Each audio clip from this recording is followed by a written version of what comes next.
Alright everybody, here we go for a little bit of Dungeon Crawl Stone Soup. This will be a sound and graphics test just to make sure that everything's working right.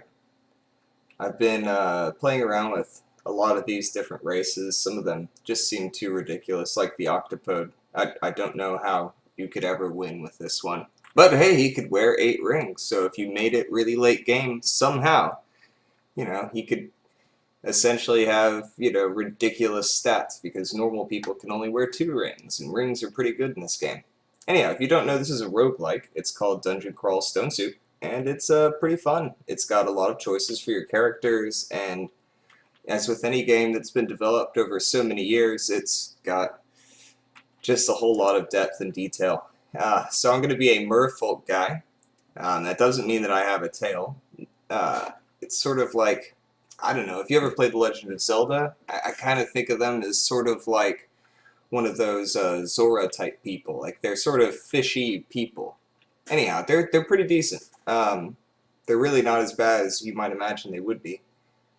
I've been trying to do a Skald, and I've been having a lot of trouble with it. But the Skald essentially likes to do magic and fighting. So I start off with a set of spells that I can learn later once I get to level 2, level 3, etc. Until then, currently I have 1 spell, Infusion.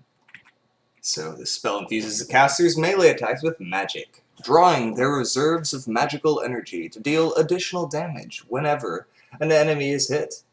It has no effect when the caster's magic is depleted. So essentially, I hit extra damage, and it uses up a point of mana per hit. Pretty good. Pretty good. So that'll be useful for my combat. I start off with a spear.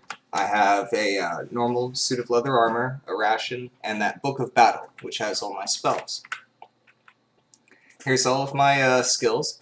And I'm going to try and min-max here, and just go straight for dodging at first.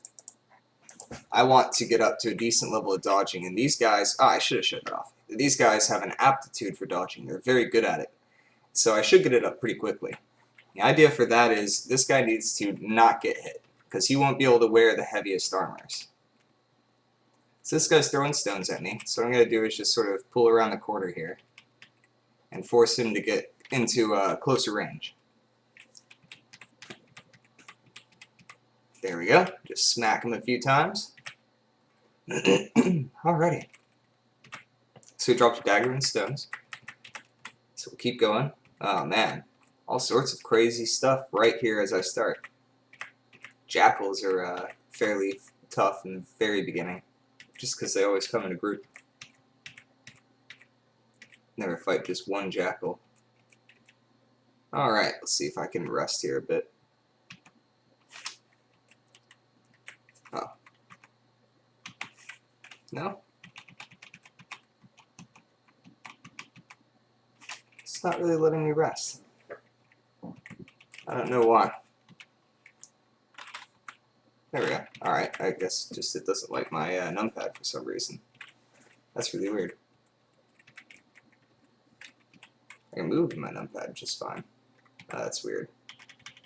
Probably have to change the configurations for the next game.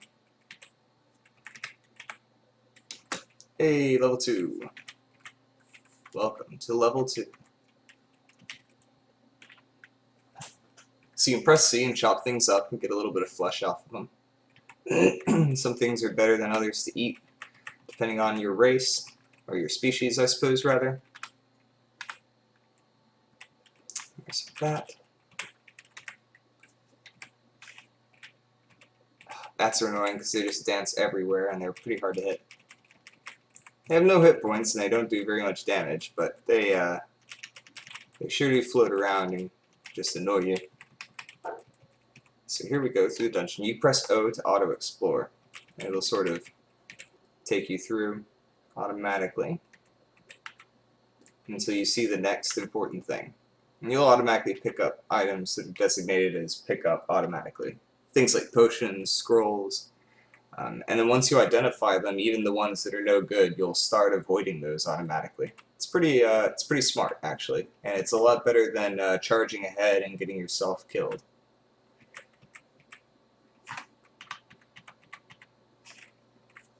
Now, that said, I'm probably going to get myself killed. It would be rather unfortunate if I didn't. This game is ridiculously difficult, and that's what it's supposed to be. So that makes it so much better when you make it, and so much more painful when you inevitably die and lose your favorite character. Oh no. Damn. So, when you die, this is what happens. It shows you a screen of all the stuff that you had, and it identifies everything. So, technically I had a potion of heal wounds that if I had chugged it, I would have done good. Actually, if I had chugged both of my potions, just out of desperation, I probably would have been fine. Unfortunately, I wasn't. So that's what happens. That's the morgue here. Well, that was that, and it'll serve as a good test. So I will upload this guy and then do some changes in the configurations and come back. Anyhow, thank you very much for watching. See you next time.